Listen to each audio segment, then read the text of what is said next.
Welcome back to Rated Radio with your hosts, Rayburn Alexander and Shane Wyndham. Shane, what's going on in your world? I got my second round of the COVID vaccine. Felt like I had the flu for a few days, just without any of the head cold stuff. Pretty wild to feel the way your body fights sickness without actually being sick. It's like science finding cheat codes for the human body. And this vaccine's unlike any other in that it creates antibodies to fight the shape of this virus, not the virus itself. Meaning it has the potential to fight viruses that don't even exist yet. So grateful to be living in the current era of scientific advancement in spite of all the misunderstanding our society continues to foster. What about you? Well, we had quite the scare earlier this week. Blue's mom was involved in a car accident on her way home from work. And while we're very fortunate to have her walk away unscathed, we continue to count our blessings that it wasn't much worse. One thing that I will leave listeners with this week, maybe make smart decisions and not drink and drive. That's always good advice. Did you just go from I'm concerned about Gloria because she got hurt to don't drink and drive? That was one of the reasons why she got into the accident, is because the other person was drinking and driving. Okay, it totally sounded like you just said, oh, we're so worried about her. Shouldn't have been fucking drinking and driving, Gloria. Shouldn't have been doing it. No, it was not. It was not Blue's mother. It was the other person. Apparently he was high. He was drunk. He had no driver's license and a warrant out for his arrest. Complete dumbass, like A++ dumbass. And she could have been killed had it not been for Fancy, her very reliable vehicle. So Fancy didn't let her down that day. And you're welcome in advance if you're listening, Gloria. Didn't want to leave this without clarification that you're not a drunk driver. Anyway, enough about our shit. Roll the intro, huh? Yeah.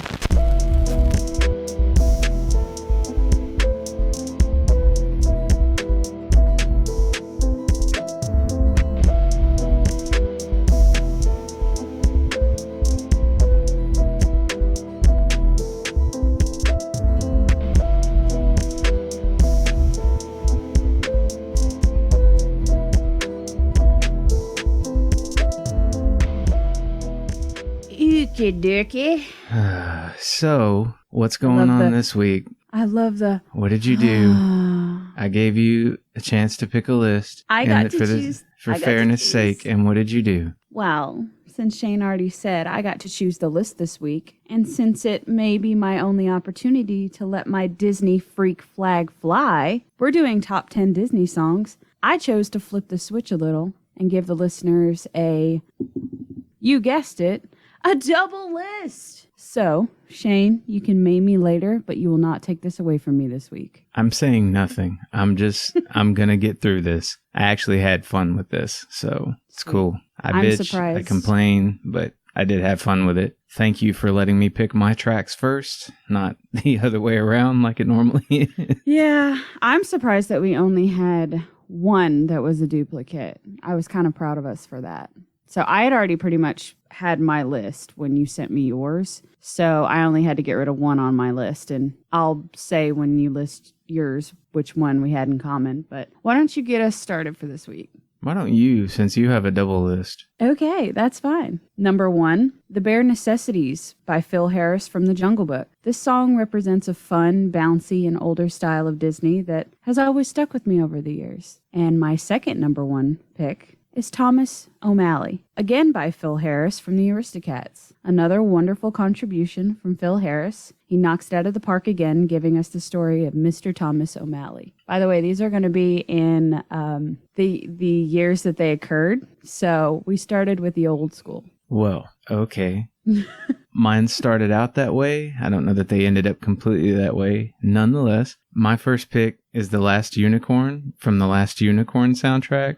Just stretching it. Yes. But I'll allow it. This is not a Disney film. It is an animated kids film, and that will be a running theme in my list, because when you say Disney, that's what I think. Kids, animated, cartoon, movie type things. All right. This song's the first memory I have of being moved by music in an animated film. The band America did a number of amazing tracks for this unforgettable movie. Seems some of my favorite films from the kid or Disney genre, like The Last Unicorn or the original Mary Poppins, aren't as beloved by my significant other because they put her to sleep every damn time I turn them on. In turn, I miss a quarter of the films because I'm busy mean-mugging her old stupid ass. Your next picks. My next picks are Best of Friends by Pearl Bailey from Fox and the Hound. I think Pearl Bailey's soulful, warm hug of a voice comforts me for years to come, and this song often makes me think of my dogs. It might have something to do with me singing it to them constantly, but I make no apologies. You sing Best of Friends to your dogs? Yes. You just walk around the house? Yes. When you're the best of friends. Yes. That's exactly what happens. Okay. Especially when they're being cute and they're like playing together, which is rare because Copper has no patience for Maybe's bullshit. So yeah, I try to take full advantage of them when they're being sweet. Anyway, next pick is the DuckTales TV show theme. It's a dirty little earworm that takes me back to watching nighttime cartoons before bed in the 90s. And there I go, constantly aging myself. So what's your next pick? Well, bear with me for a minute. Let me get the term dirty little earworm out of my head. It just immediately makes me think of like some naughty bitch's tongue. Singing DuckTales. No, getting all up in your ear. What I'm saying is it would help if she were singing the DuckTales TV show theme Maybe song. it would. Your next pick. I would be scarred for life, I'm afraid. My next pick is A Whole New World from Aladdin. Aladdin is one of my favorite Disney films, and also the first time I remember feeling like I could really see my inner self within a Disney prince. Chose this song because it reminds me of what it felt like to be a young person, feeling something far stronger than any of those crush sensations I was all too used to. And I actually got to sing this song with that girl I was feeling crazy about at one point, choir geeks that we were. A nice reminder that any moment in life could turn out to be magical. Aww. I love the way you say "aw" all the time. Aww, Like, pity, so sweet. pity Shane. No, it was not pity. It's really sweet. But I associate Aladdin with Toby or Tobuscus, one of our listeners. That is his favorite Disney movie, and he constantly sings the soundtrack. Like, Wow. Seriously. You have good taste, sir. Good taste indeed. What's your next shits? Shut up. My next shits is Belle from Beauty and the Beast. Only because it's easy to sing, and anything that promotes a princess that encourages us to read will always get my vote. And I Just Can't Wait to Be King by Jason Weaver from The Lion King. Jason Weaver portrays young Simba in this and went on to act in Smart Guy, Drumline, and Lottery Ticket, and even had a singing part in Chingy's One Call Away. And a perfect representation of Rayburn as a child. Just running around, carefree, singing, acting an ass. Giving a fuck. Didn't even know the rest of the world was alive for a while. No. Yeah. I also really love to sing that in like karaoke. I know your sisters are big fans of Disney karaoke, and I would love to be a part of that had we not, lived an hour apart. But yeah, this would definitely be one of my go-tos to sing in Disney karaoke. So anyway, moving on. I'm going to guess my next pick is the one I stole from you. It's Will You Be There from Free Willy. No.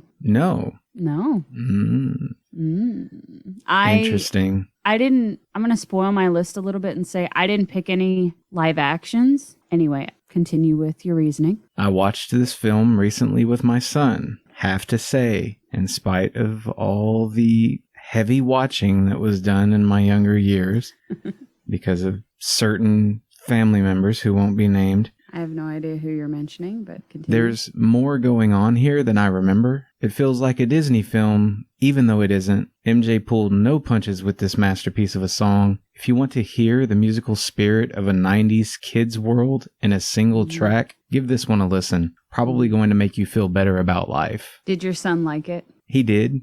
It scared him a little bit because it's got some Jurassic Park dinosaur type scares in the beginning. But yeah, it also gets like pretty intense because you don't know like what's gonna happen to Willie. We didn't finish it, to be clear. He's not at an age where he finishes movies well. So he did watch something this week, and I'm struggling to remember what it is now. That's incredibly helpful. Yeah, he watched something. It was a Disney movie. Okay. Well, let me know if your memory gets jogged. Yeah, it was Oliver and Company. I'm sorry. Ah, that's a good one too.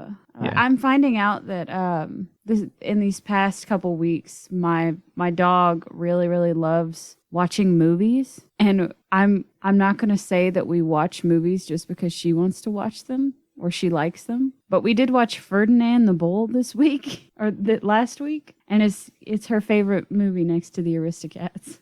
Sailing right over whatever that was. With regard to Oliver and Company, I think that musicians like Billy Joel really do themselves a favor by showing up in kids' films like that. Yeah. Because kids grow up and unwittingly have that voice familiar in their head, so they probably begin to enjoy the music a little more than they otherwise would had that experience with Phil Collins. Wasn't Bruce Willis and Reba in that movie? I have no idea. Well, I know Bette Midler was. Aren't you just a big bowl of knowledge? Anyway, moving on to my next pick. Yeah, right? Do I need to call ISII? I don't know what that is. IXII. That was a reference to another Disney movie called Hercules, because they speak in Roman numerals. Oh, 911. Got it. Yeah. Nope. IXII. I'm good. I can breathe. Right. Don't call Mount Olympus. Just tell me what your next picks are. My next picks are Be Prepared, sung by Jeremy Irons from The Lion King. This is the OG Disney bad guy anthem. You can't beat it. That's all I want to say about that. And Aladdin's already been mentioned, but my choice is One Jump Ahead from Aladdin. As a former nanny, this stands as one of my former kiddos and my personal favorites that often remind us of many days spent singing and acting it out in her living room. She especially likes that part in the song where Aladdin stumbles into like the whorehouse. I don't know why. She just loved that part. Nice. Anyway. Couldn't have called it like a burlesque theater or something. Whorehouse. Come on. Motherfucking whorehouse. What did you think about the new Aladdin with Will Smith? I could not get through it. I lost interest. I went into it biased because to me there's only one real person that can play the genie, and he has since passed. R.I.P. Robin Williams. But I don't know. It was pretty. I just didn't like the chemistry between the characters. I loved it. I really did. And I have tons of bias for the original Disney film, but I loved it. I don't know. Made me eat my words on this whole, don't make live action versions of Disney films. It's such a cash grab, but I liked the live action Beauty and the Beast, and I haven't had time to watch the live action Mulan, and I don't think I'll be disappointed there, but I haven't had time. Anyway. Were those both of your picks? Yeah. Be Prepared and One Jump Ahead. Stand Out from a Goofy movie is my next pick. Mm-hmm. Is that the one? You already told me what the one was. No, you that's didn't. not the one. Anyway. All right. But we are making some similar choices. That's all I I'm actually gonna say. Found some high energy tracks on my list, and they're not the ones she picked. We'll see what's going on. I've never seen as much relatable fantasy fulfillment as I got as a 10-year-old watching Max live the dream in the scene which this track comes from. Rayburn and I don't agree on everything, but I think we'll always find common ground in calling this one of the best animated films ever. Yep. If you didn't come up with kids who routinely catcalled their classmates with a little, "Yo, Stacy," then we ain't the same, fam. We just ain't. What's your next pick? Well, it's funny that you bring up the Goofy movie. I picked After Today from a Goofy movie. I will forever die on this hill. As Shane stated, the Goofy movie is one of the most underrated Disney films and animated films of all time, and every song from this soundtrack is gold. But due to my personal favorite, Eye to Eye, making another list, I'm finding any reason to add my runner-up to another list, so you're welcome. To be clear, I've never called this movie underrated. I think plenty of people love it. No, I've met several people that didn't even know it existed. Yeah, that's sad. Yeah. You got another pick? Yeah, I do. My last pick for this portion of the list is I Won't Say I'm in Love from Hercules. This will not be the last time we see a Hercules pick on this list. This song is a personal favorite of mine to sing, and Meg is one of the Disney characters to which I personally identify with. So take that how you will. She acts a lot like your mom. Yeah, like full of angst and attitude. It's just like aloof, cool. Oh, Cool and aloof. That's kind of how I picture that character. aloof, cool. All right. She's totally not beneath the surface, but, Yeah. the portrayal. What is it? Herc.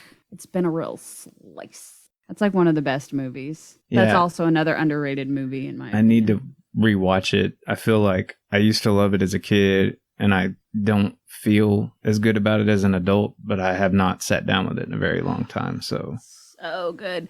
The older I get, as far as like bad guys, the older I get, the more I identify with Hades. Yep. Like full of sass, voiced by, what is it? What's his name? Woods? Mike Woods. No. John Woods. John Woods? I don't know. I don't know know. what you're I'll talking come up about. with it. Yeah. They crack on him, or he shows up a lot in Family Guy. Is that what it is? Yes. Oh, what is his name? This is going to piss me off. Woods. You just call him Woods. It's cool. Woods. And Woods. But he is so good in Hercules as a bad guy. I could not. He's done all the voices for Hercules video games for him. And anytime anyone asks him to... James Woods. I knew it was a J. Anytime anybody asks him to portray Hades from Hercules, James Woods immediately is like, yeah, I'll do it, because he does nobody else. He's not giving anybody else the chance to portray the character. So I just always thought that was pretty cool. My last pick is Just Around the River Bend from Pocahontas. I know this one because I love her vocal performances in the film so much. It's Judy Kuhn. Mm-hmm. My God, spectacular. This film got played a lot in my household. And while this song does speak to my desire for grand adventure, hearing it also feels like home to me. Yeah. When it comes on, I half expect to blink and find myself back in the trailer park. Windows open throughout the autumn months. Lots of people coming and going at will, and the ceaseless scent of something cooking in the kitchen. I recall seeing that enchanting tree in our yard while this song was on, and understanding that life could be as filled with adventure as I chose for it to be. I could lock myself up in the house, or I could climb that tree. And once I climbed that tree, the choice for another adventure would be found. And if I had any advice to give, it would be to choose adventure for as long as you can. Home will always be there in the things you find along the way. You know, one of the reasons why one of the selling points for me on the house that we're living in was the similarities between the tree in my front yard and that tree in Grandma's front yard.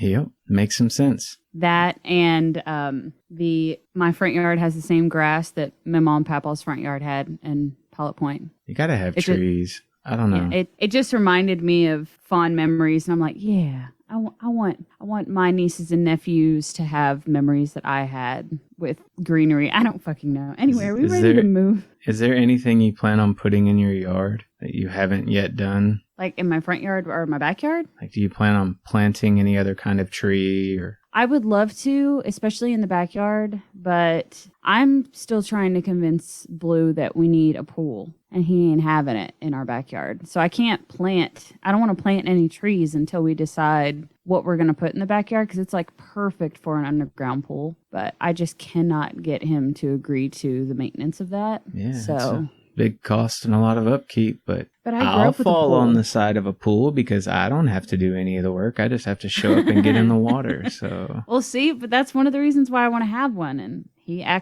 Blue acts like he would not enjoy a pool. He'd chemically treat it like 5 minutes before I showed up, and he'd be like, "Man, pool's great. Go on and get in." Come out and you're like pasty pale alabaster, and that's dying, from chemicals, burning. Not from the lack of sun. You want to guess what I plan to plant once I have my own plot of land? Pecan trees? Nope. A curry tree. Oh my God. Okay, yeah. I shit you not. I don't even know what they look like. I didn't even know curry came from trees. Yep, it does. To answer your earlier question, yes, we can move on to our first artist, which will be Metric. And I got to pick the albums this week, but I am not familiar with Metric, so I consulted the person that recommended them, because had I not, she would have tore me a new ass So she picked the albums for this week. Also, this artist has many, many millions of listens for a lot of their songs on Spotify. So plenty of people know who this artist is. Half of them are Samantha, I promise you. And we apologize that we are uncultured swine, Samantha, but that is the case. Plenty of people out there do know and love this group. Yes. So let's get going. You lead. All right. Our first album that we covered was Old World Underground. Where Are You Now? Where Are You Now? Thank you. From 2003. This was my middle pick. This was my bottom pick. I gave it 4 5s. 0 5s. Ooh, harsh. My top track was On a Slow Night. The List. And my bottom track was Suck Sexy. Hustle Rose.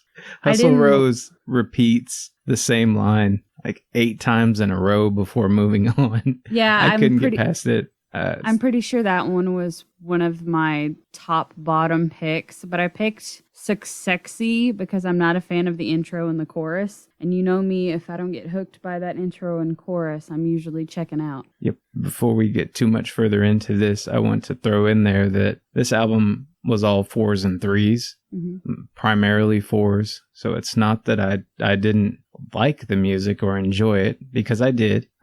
So this got no 2s or 1s or anything like that. So okay. What I want to say about the album is, to me, it sounded a lot like No Doubt, Paramore, Daft Punk, and Kylie Minogue. Electric alternative rock. What I really enjoyed was the synth piano and heavy tech sound, and it made me feel like I'm in a quirky teen comedy in the 2000s. Lord. I said it sounds like a daisy chain hipster trying to write angsty music. New wave synth pop, fairly monotone throughout. Reminds me of having the hots for someone who turns out to be kind of boring or shallow. Promising, but ultimately fails to deliver much. I really wanted to like this album. It's got a good sound. I'll say that. Okay. All right. I'm done talking. Yeah, I'm sorry. Okay.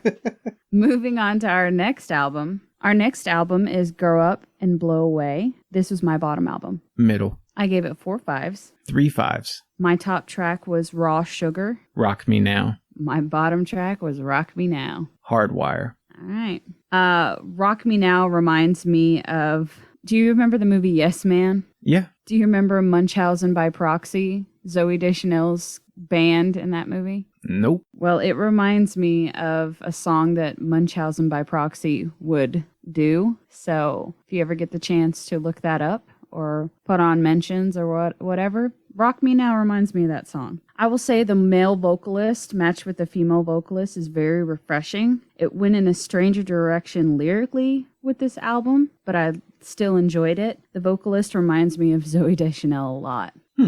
So. Well, I think you'll appreciate this in spite of our taste being rather different with regard to top and bottom track. I wrote that the occasional male vocals here offer up needed variety, and the spacing is nice. This group is selling atmosphere. It's like waiting to ride a roller coaster, and you end up getting a slow cab ride through New York instead. Still, the lyrics were more sensible here, and the lead vocals went places a few times. By the way, this was recorded 6 years ahead of its release, so this is actually earlier than Old World Underground, as far as I can tell. All right. Next album that we covered was Fantasies from 2009. This was my top album. Same. I gave it 6 5s. 4 5s. My top track was Gold Guns Girls. Gimme Sympathy, although I did give that one a 5 too. And my bottom track was Front Row. Twilight Galaxy. All right. I think I gave Twilight Galaxy a 5, but then again, I gave 6 5s, so the chances of me giving out 5s are pretty high with this album. Pretty good. Yeah. It sounds like Electric Youth. I would like to hear more harmonies like those featured in Twilight Galaxy. It took more new wave indie rock independence during this album, which is something that I really enjoy the sound of. I enjoyed the direction that this album was heading, and I definitely look forward to what else they have in their discography. All of these albums had 10 tracks, by the way. Yeah. In case that was unclear. So I give you some reference for the amount of 5s that are being given. I said... This is the first time that I've given out more 5s than you. Yeah. And I think you did it consistently on all 3 albums. Yeah. And it makes a point for me that I'm going to discuss here in a moment. What I wrote about this album is that lyrics and sound are strongest here, but still suffering from choruses which go against the flow. It's like a flirtatious build-up to sex just to show up at your crush's place and find them doing dishes or getting ready to go to work. This group was a breath of fresh air that just didn't have enough oxygen. It's like for me, not love. I reluctantly friend-zoned this group, although I did get some gems out of this listen, so I don't want it to come across as too negative. Okay. Are you finished? Yes. Okay. Some things that I wanted to note is this is a band that's a Toronto-based band that was formed in 98. If you like them and want to see what else they have to offer, they were featured in Scott Pilgrim versus the World. Brie Larson sang over their song Black Sheep. She was the lead of the fictional band The Clash at Demon Head, and they sing Black Sheep in that movie with Brie Larson's vocals. Everything else is Metric, though. The original name for Metric was Mainstream, before changing it after seeing the keyboardist program a song into his keyboard labeled Metric, and they thought it looked electric, so they changed their name.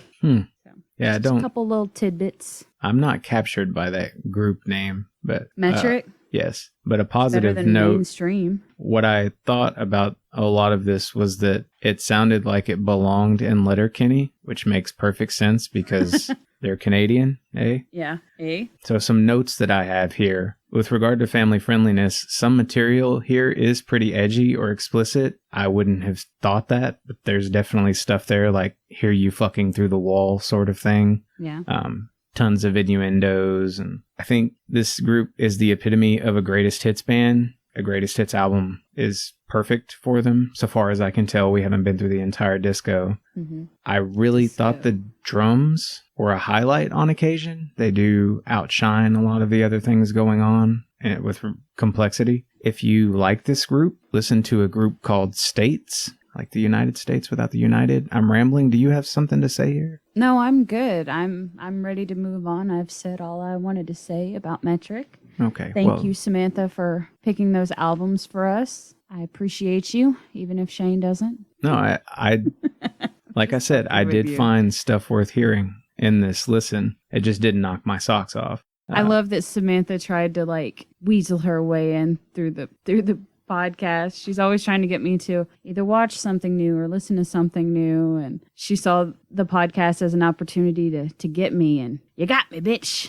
That's what we're here for, to listen to whatever you guys think we should listen to. I think most ladies I know would really love this group and take a lot more away from it than I did. Just look at Rayburn as a poster child for that. I don't mean it to sound sexist. I mean, I have a vagina, in case you didn't know. No, there's something genuinely appealing about this mentality that just doesn't strike me, Yeah. I think it's more feminine in a way that I can't relate to, even though I might like to. The music makes me feel like I had an orgasm while needing to pee.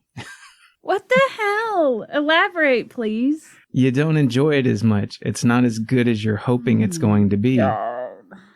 You know what I mean? I'm glad your attention is torn between something else that's going on in that part of your body. That could have gone in so many different directions. I just needed clarification. Have you never peeked while needing to piss? Yes, I have. But I was just curious to see where you were going to go with that, because you have a tendency to surprise me. So that's all. This is a safe space. I'm not attacking what you're saying. Future success. If I'm recommending something, use the male vocals in the choruses. Anytime that you guys can't manage taking things up a notch, that's okay. A lot of artists do it. We went over this with Jeff Buckley recently. There's a song at the very beginning of Fantasies, and I can't remember what it's called. The very first song, it's extremely popular, but the chorus is very, it mellows out. It feels like it's building to something, and then it's just back down to ground zero. And you need some sort of variant there, like the male vocals, if you can't just keep increasing, the flow. I've been negative, but that's because their sound is so good at times. It can be a bit too simple, but their 90s new wave alt meets electronica moods are pure nostalgia for me. Mm-hmm. And their vocalist has moments similar to Lana Del Rey. Halsey, Mindy White from States, but her uneven and repetitious showings become this group's greatest hindrance, in my opinion. Now I'm done. Okay. All right. Well, would you like to take a break and maybe get a breath of fresh air? Because you talked an awful lot. Still breathing. Sorry. Okay. And by the way, the name of that song that you were talking about from Metric's Fantasies is Help, I'm Alive. Yep. Yeah, I don't think I was as big of a fan of that one. And I remember looking at how popular it was. And yeah, I gave it a 3. I was surprised. I gave it a 4. Was one of their top songs. I considered giving it a 5. A lot of this material sits between a 4 and a 5. Mm-hmm. And that definitely does its job because you say the song title and I know exactly what the song sounds like at the chorus. Mm-hmm. I can't remember the rest of the song that I thought was so good and building to something because it smacks you in the face at the chorus. So everything leading up to the chorus was not rememberable, unmemorable. I don't know what I think it would have been. That's what I'm trying to say, is that when it scales down like that, it's such an unwelcome thing, but it's still catchy. Mm-hmm. I thought it was going somewhere. It's like you're going up a hill on a roller coaster, and it's one of those times where it's actually a pretty big hill for this group, you're about to, but then it doesn't fall. You're about to pee while climaxing. Yeah. You realize like you were underground the whole time and you're just cruising along on the ground. Okay. Anyway, let's take a break. Yeah, let's take a break. I think we need one.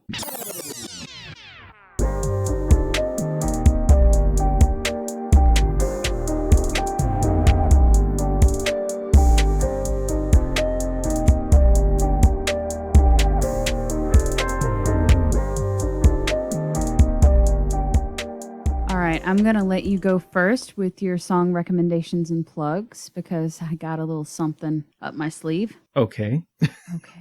So you just go first. You're not going to be excited about what I have up my sleeve, but you go first. My song recommendation for the week is Strawberry by Keaton Henson. Recommending this because it finally made its way onto Spotify. If you love raw, sensual, and tragically blunt love songs, this one's going to hit real fucking hard. Gonna add the mashup vid I made to our YouTube mentions as well because it's an anonymous love letter that I hope everyone gets to see. Sometimes in life you end up loving people who are poison without wanting or meaning to be. Do yourself a favor and don't hold it against them for too long. Am I supposed to do my plug as well here? Before you move on to your plug, I want to give you mad props for finding a video on our mentions playlist that matched the title Man Shits Brick. I wondered if you were paying attention. I did. I went back and I looked at all the mentions. So kudos to you for actually finding a video of a man shitting a brick. Yeah. Very proud of you. Anyway, no, I would like you to go ahead and do your plug just to get it out of the way. I appreciate the breather. My plug for the week is a book called The Descent by Jeff Long. If you know me, I've talked plenty about this. The book isn't related to the movie you've probably seen. The first half of the first chapter definitely feels like it is, and they both involve spelunking underground. Spelunking is such a weird word, by the way. It is, but it's a fun word. Can we just say caving, No, I like spelunking. I think we should keep it. So caving? That sounds so much worse. That's not fun at all. I'm going to go caving. Spelunking sounds like you're snorkeling, like you've got on snorkel gear and you're trying to shove your face in someone's ass or something. Like, I don't understand spelunking. Like, what the fuck? I have not known anybody to spelunk more than you, Shane. So the book and the movie are minutely similar, and I like the movie, but this book is one of the greatest works of horror adventure fiction you'll ever come across. It's the sort of book you'll routinely hear people talk about in terms of, I don't normally read books, but couldn't put this one down. Trust those non-reading dummies. The Descent is the shit. It changes perspectives a lot. That's where I got a lot of my influence for what I did with Hopeless Oceans. Anyway. What's up with your song plug situation? Okay, so my song is Dreams by the Cranberries. Yeah, totally not well known. Since I did such a piss poor job with my announcement of their engagement last episode, I wanted to take the opportunity to redeem myself a little bit by offering a song dedication that I was informed will play at their wedding, along with my semi-brief story of how my brother proposed, since it's a doozy. The reason why I said you go first is because this is a little lengthy. Yeah. I apologize. You could stop all the front loading and it wouldn't be so lengthy. Shut up. Tell the story. All right. So my brother had been wanting to propose since Christmas, but with circumstances never lining up right, he decided to push it off till Valentine's Day. I nor anyone else had been made aware of this till about a week beforehand. His original plan was to go out and eat and propose then, but due to weather and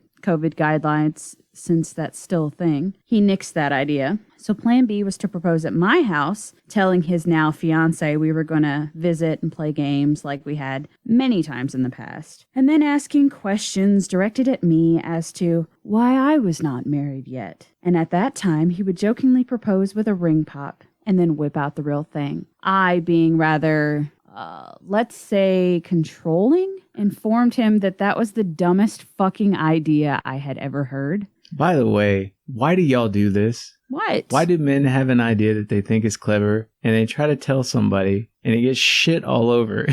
First of all, don't end up just being like, here's your ring. You don't propose to a woman by shaming another woman for not being married. You know? Who shamed who? My brother. He said he was going to question me about why I wasn't married yet. And that should never be the segue to somebody else's fucking proposal. Anyway, continue with your story. Anyway, I said that was the dumbest fucking idea I had ever heard. So with not a lot of time, we devised a plan that at some point during the get-together, I would change my niece into a shirt that says, "Will you marry my daddy?" Both satisfied with the idea, but Logan still a little disappointed that we were not including the damn ring pop. We were ready to make it happen. But thanks to the winter storm and my brother's inability to wait, he decided to propose the Friday before Valentine's Day in my parents' kitchen on video chat. My brother has always been an extremely family-oriented person and wanted to experience the joy of having his family there, even though circumstances couldn't allow us to physically be there. I will forever be grateful to be a part of the big moments, and while I think their oldest, Cameron, needs to work on his camera work, we could not be happier to officially have Cassie and the kids be a part of the family, and I wish them their happily ever after. You really couldn't manage that without taking a dig at a kid with a camera, could you? Nope. By the way, I don't want to draw away from this because I am happy that these people are engaged. I genuinely am. Mm-hmm. But I think the ring pop totally would have played. It's a missed opportunity. He was so I said that we were we said that we were going to go with the other plan. And he even was like, okay, so Channing, that's his daughter, will come out in the shirt. And when Cassie sees it, I'm going to get down on one knee with the ring pop. And I was like, dude, just fucking abandon the ring pop. Like, why are you so fixed on this ring pop idea? It's so Logan. And that's who she's marrying, you know? I know. But he's done shit like that before. I don't know. I thought it would have, if I would have had more time to help, which he asked me for my help, but he was giving me nothing. I was like, dude, just tell me what I need to do and I'll help. Dreams by the Cranberries because Rayburn's a dick. Is that all you got? Yeah, that's all I got. You ready to move on to our next artist? I am. All right, let's move on.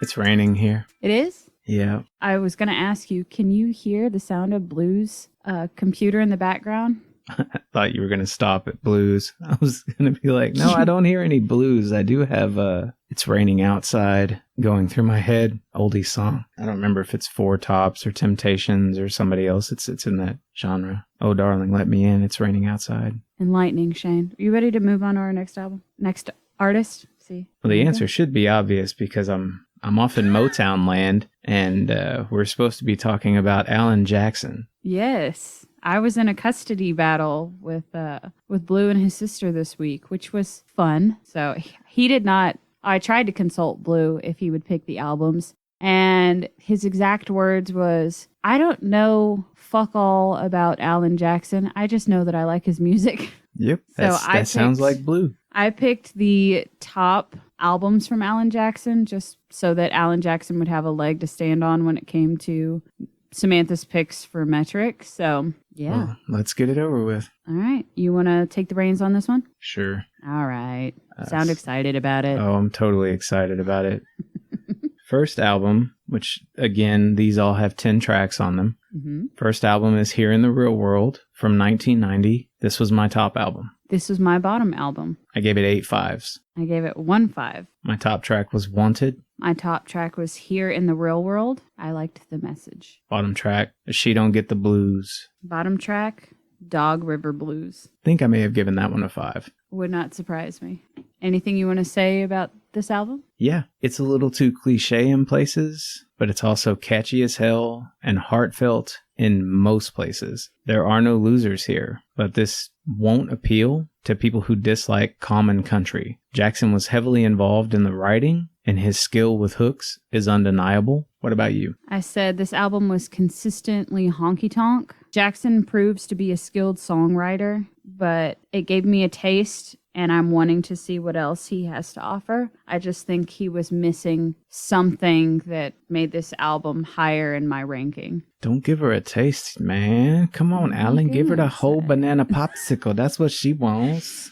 Okay, so you want to know what was one of the weirdest things I found out about him? Nope. I'm kidding. What? You dick. His favorite sandwich. Are you ready for some white ass shit? His favorite sandwich. His favorite sandwich. Oh my God. His favorite sandwich. Mayonnaise and pineapple. Yeah, I've never tried that. That sounds disgusting. I grew up eating crunchy Cheetos with like Miracle Whip on white bread. You'd also do it with bacon. You didn't even put any meat in there? No. You could do sugar sandwiches too. It's like butter and sugar. Okay, I'm going to need you to stop. Just stop. I remember my grandmother used to cut hot dogs down the middle, and she would stuff like American sliced cheese in them and then bake them and feed that to us. Do you know what I got from her? A hot dog with a slice of American cheese on it on a plate in the microwave. Or That's too. what I got. Yeah, at one point they decided that everything could be microwaved. So eggs and all would be done in the microwave. And including Christopher. What? Christopher, man. Are you talking about a fucking dog again?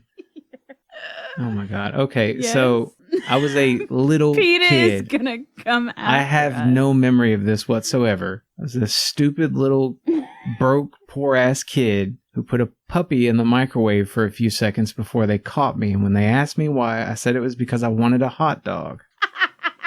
I did not know that part of the story. Yeah. Okay. And then they gave the dog away.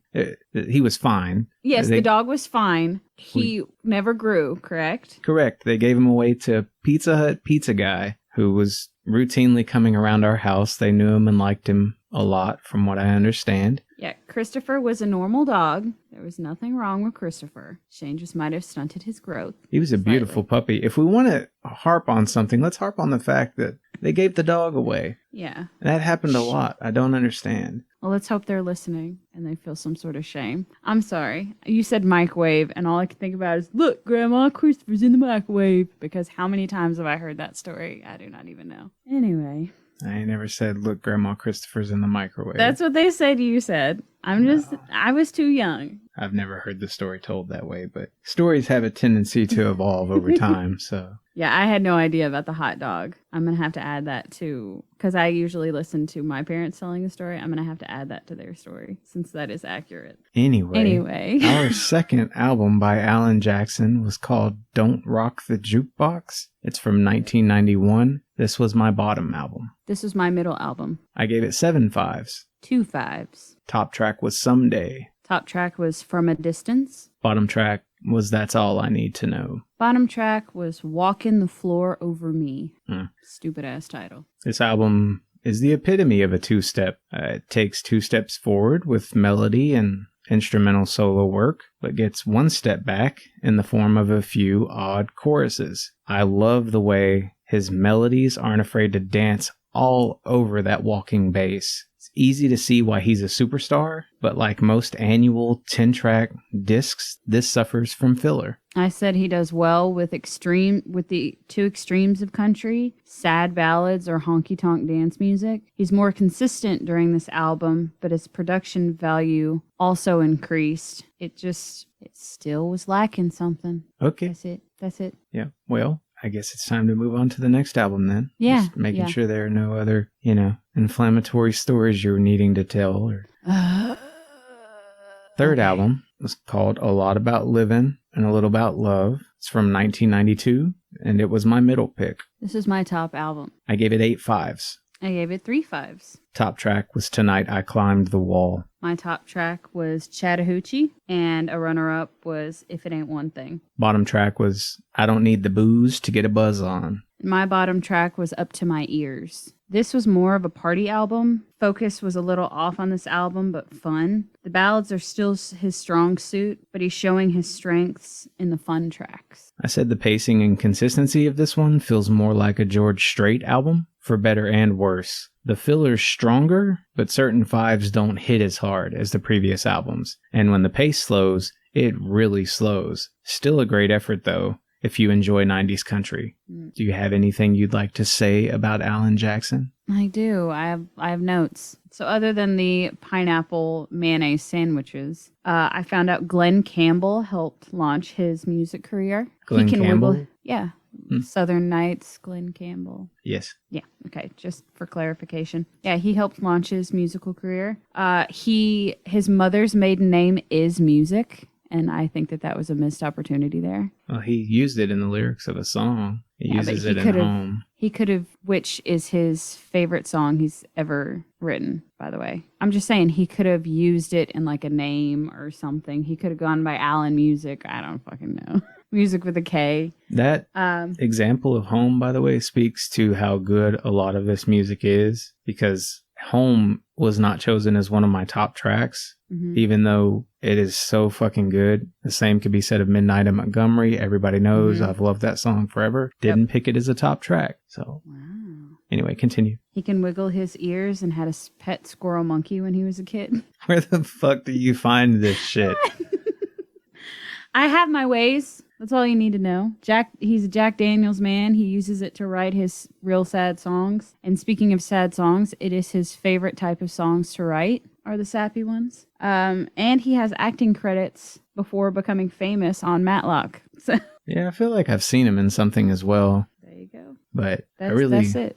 I want to point out that Alan Jackson has made a lot of great music, not just what we covered here in these albums.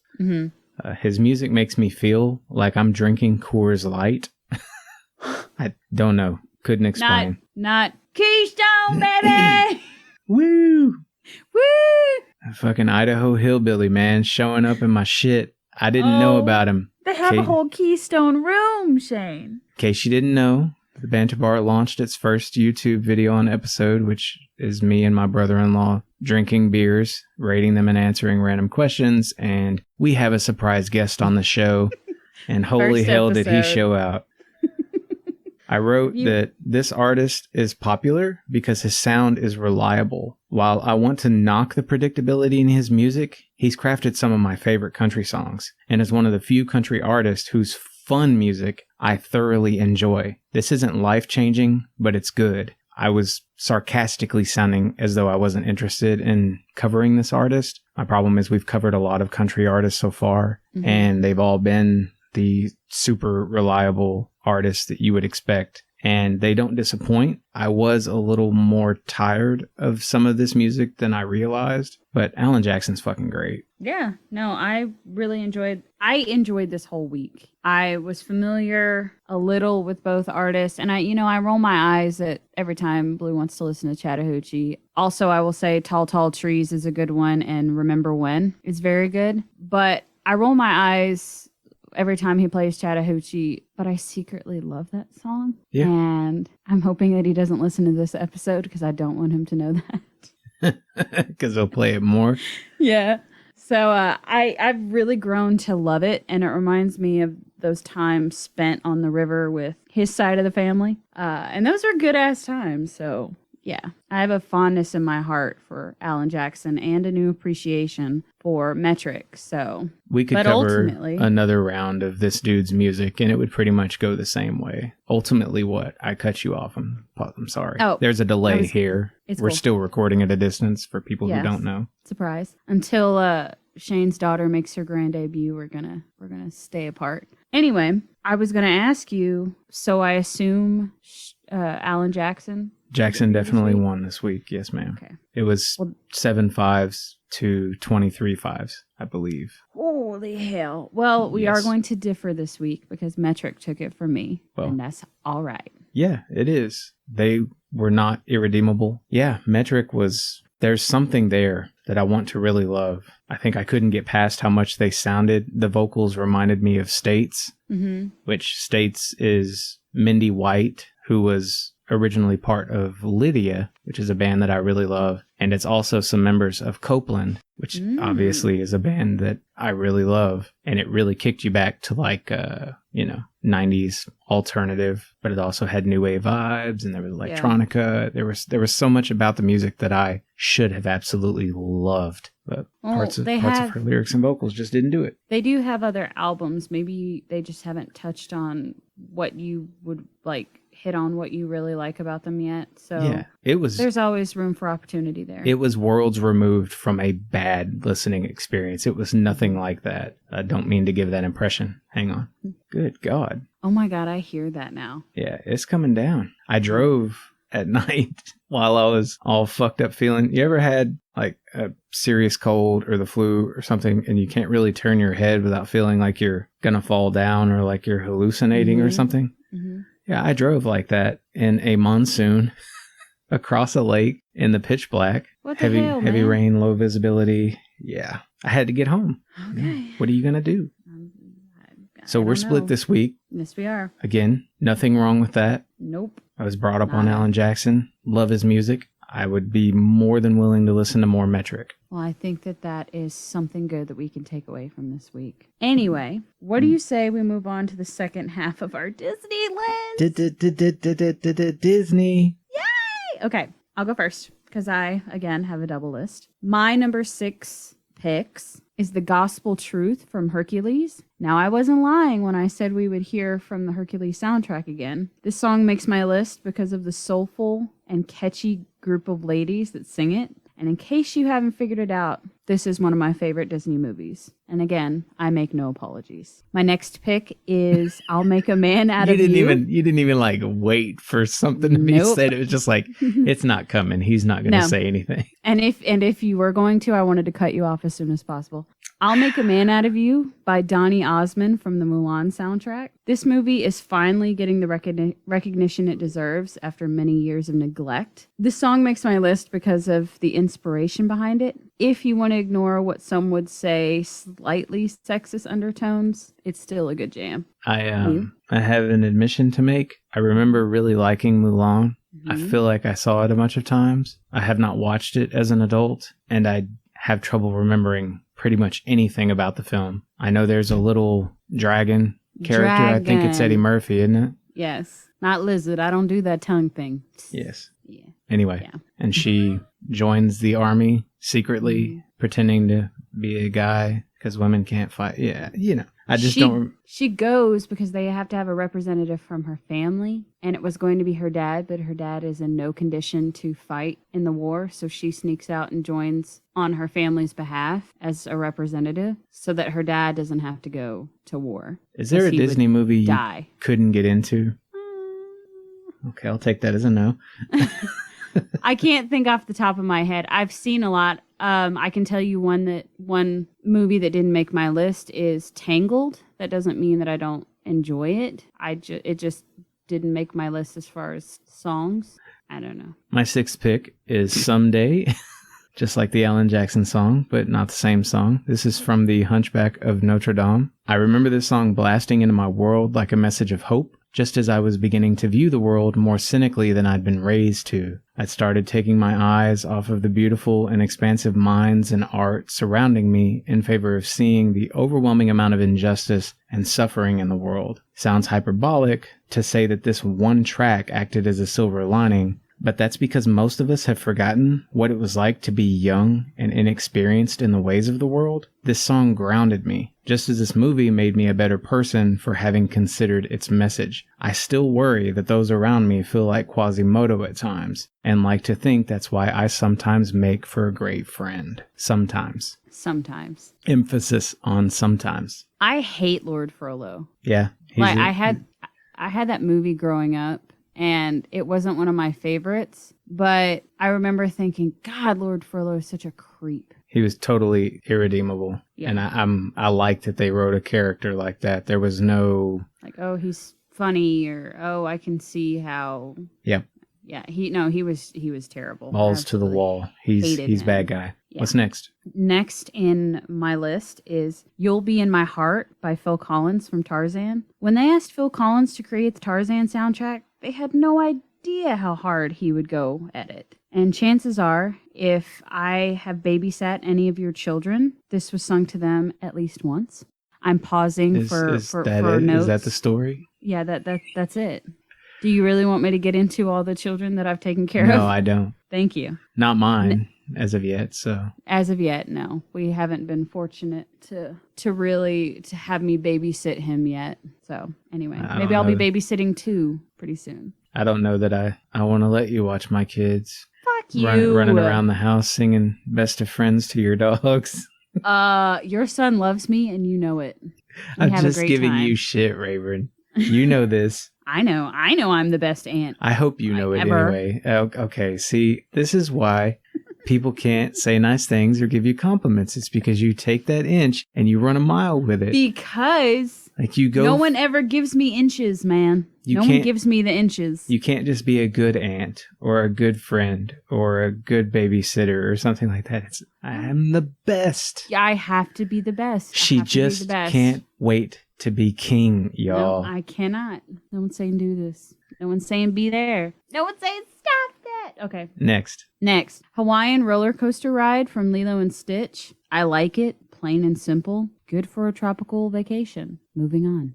Okay. Next for me is Wherever You Are from Pooh's Grand Adventure. I used to watch The New Adventures of Winnie the Pooh on Saturday mornings, and that sort of fed the family's notion that I was Winnie the Pooh obsessed. That wasn't actually true until my 13th birthday. Jenny, my grandmother, had died earlier in the year, and I'd begun despising myself for being overweight. It was a bad birthday, mostly because I refused to have any kind of party or company. But my other grandmother, Barbara, gave me Pooh's Grand Adventure on VHS as a gift. I shut myself in my room, watched it before bedtime. When this song played, it kind of broke me open. In the end, I felt better, and that's left me turning to Winnie the Pooh at the end of shit days for many years now.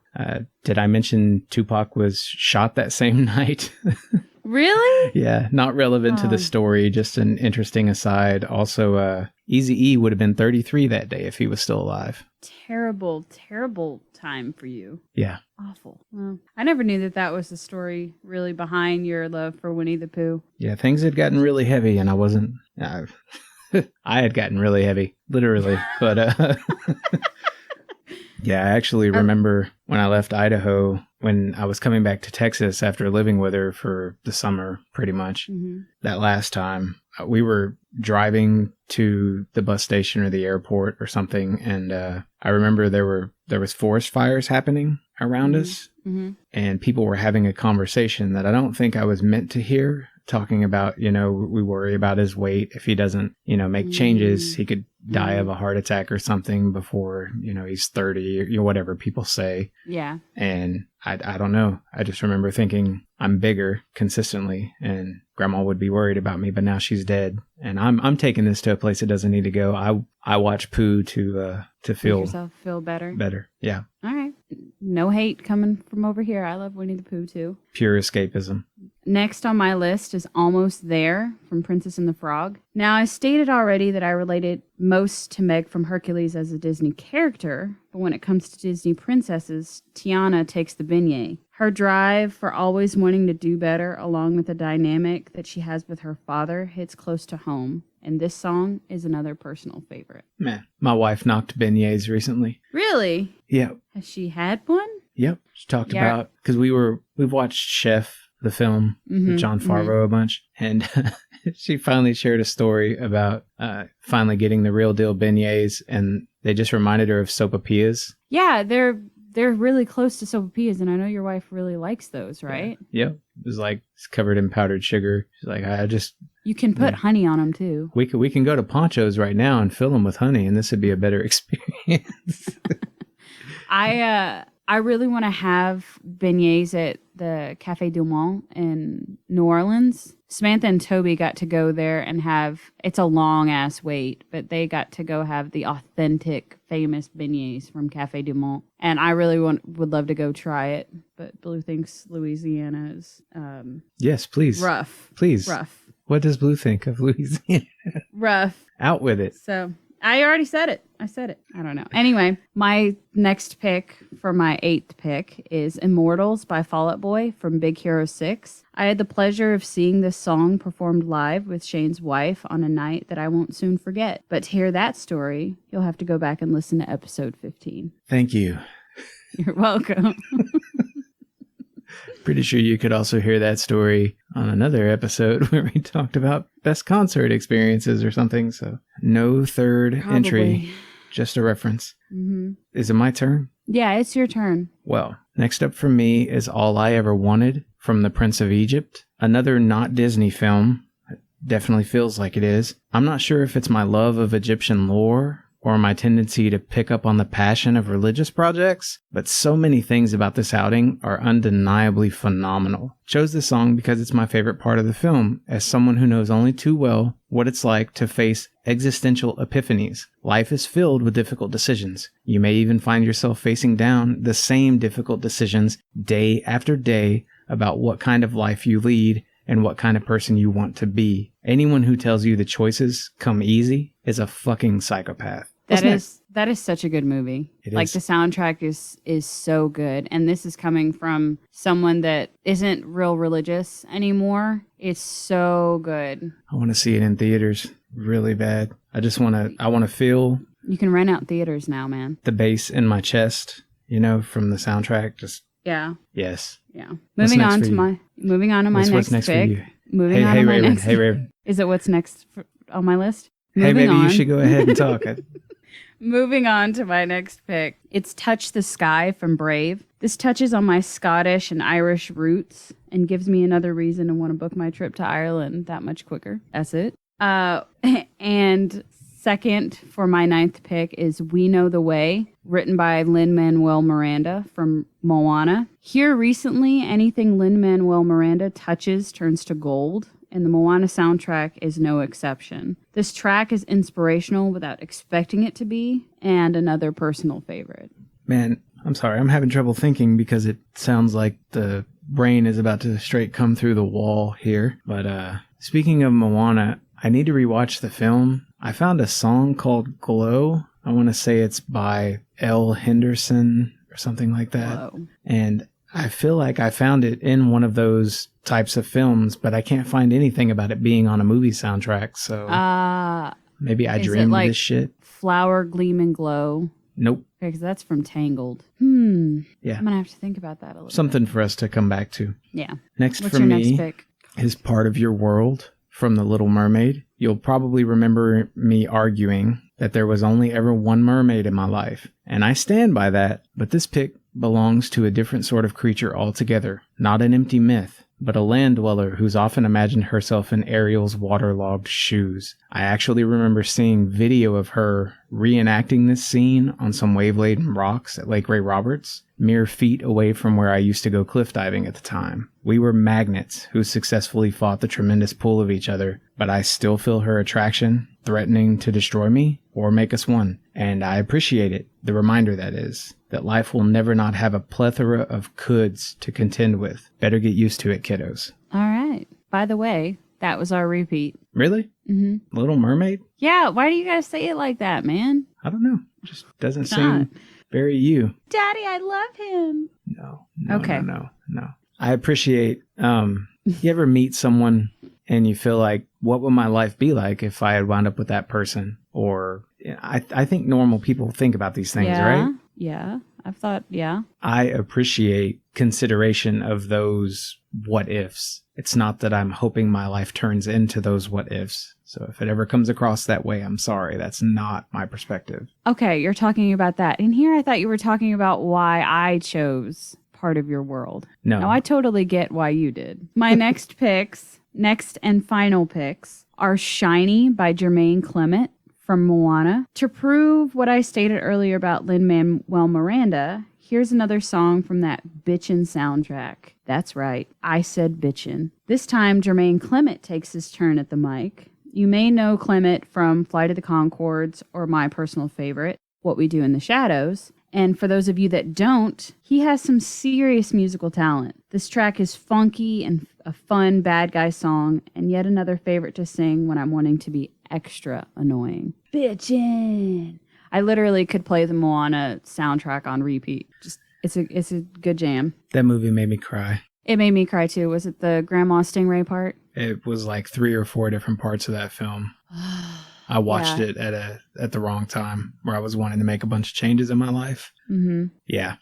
It's a really, really good one. It's like up there with like classics, like favorite. It's definitely going to stick around. Anyway. The memory scene not from Soul, from the Finding Nemo Part 2, Finding Dory. Yeah, when she remembers that we don't have to spoil it. Okay. Just say memory scene. Everybody will know. Scene. Yeah. Okay, I'm just trying to... I've only seen that movie once. Yeah, the way that cracks you. That's how Moana did me a bunch. Mm-hmm. Great movie. Yeah. What's your final pick? My final pick is Into the Unknown by Panic at the Disco from Frozen 2. Although not the original, Brendan Urie smacks this version out of the park with his vocal range, and that comes from a completely unbiased perspective. I'm really afraid to ever end up cover them having... Yes. I am too, dude. For real. I am, because I need to get into a place mentally where I don't take anything to heart. I feel like it's going to be 10 years to cover a single album just because we'll have to talk about each song. No, okay, Did you know that Brendan Urie smacked this one?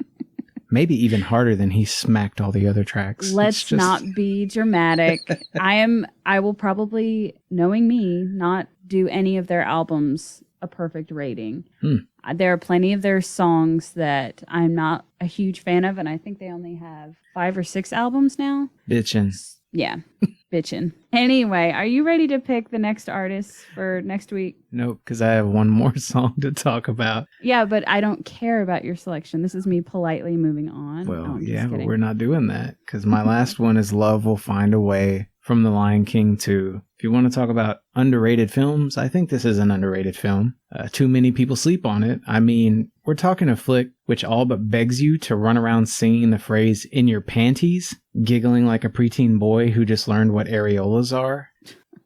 That's a reference to Inupindi from the soundtrack. Anyway, in your panties. It was common in my household. That was the... Oh, I bet it was. And what am I trying to say? The innuendos don't stop there. If you just sing "in your panties," the rest of it sounds really fucking dirty. Mm-hmm. Anyway, getting back to my sappy ass pick though, I picked it because its message is an important one. I may not agree with the Beatles in claiming love is all you need, but I damn sure believe that love will find a way. It's what you make it. It's what you choose to put up with, limited only by what you're not willing to fight for. Most of us have no trouble imagining the worst, but dare not imagine the best. Spoiler, both extremes exist. Don't settle for love which reflects someone else's desires while caring nothing for yours. Corny, yes, but let the good love find a way. Aww, I did it again. You did. Now... That's not me trying to be a dick, I promise. Now I am ready. Okay. Are you ready? Yes, my body is ready. Well, I'm going to ignore that poor phrasing. Shake my jar. You say poor. I say exceptional.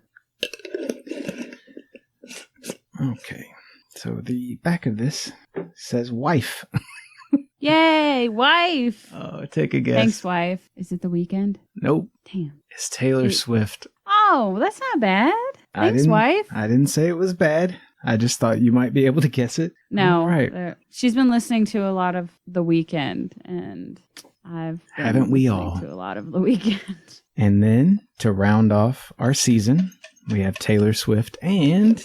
Oh, it's the end of the season already? Yep. Oh my God. I already closed the fucking jar too. What did I draw, Rayburn? Did you draw Panic at the Disco? Yes. Yes! All right. Yes! I'm choosing the Taylor Swift albums. I will most definitely pick the Panic albums. You have your way. Woohoo! This is going to be so much fun, Shane. Aren't you excited? I'm kind of excited. You have been to a Panic concert. I know you love Taylor Swift. I know you don't hate either one of these artists. This should be a good week for both of us. Yeah, I think I'll probably be familiar with most of what we're covering, so I think it will be an easy week. And I think the wife will be happy about this week too. Yeah, she might actually listen.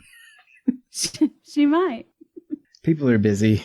That's the thing they never tell you when you're a creator, is a lot of the people in your life, they're not going to follow what you're doing, because then you have to talk about it all the time, and you still see those people, and we're boring as it is. So Panic at the Disco and Taylor Swift. Yeah. And listeners, just a reminder that by the time this episode comes out, we will have our second special for sale on the merch shop. It's teespring.com/ratedradio. And all you do is click on the merch link and you'll see what we have. Yeah. It's alright. Oh, fuck. Oh, shut up. It's going to be a good week. Anyway, that's going to do it for this week. Hit up our playlist to hear all the songs we talk about. Get our full ratings, t-shirts, and bonus episodes at teespring.com/ratedradio. Guide what we listen to by suggesting new artists for our jam jar. You can even send us voice messages on Facebook for a shot at being on the show. Your support is really what makes or breaks us, so thank you for listening and sharing. Until next time, fill your world with panic music. Folks, don't panic at the disco, and know that, unlike Kanye West, I'm going to let Taylor finish. Oh!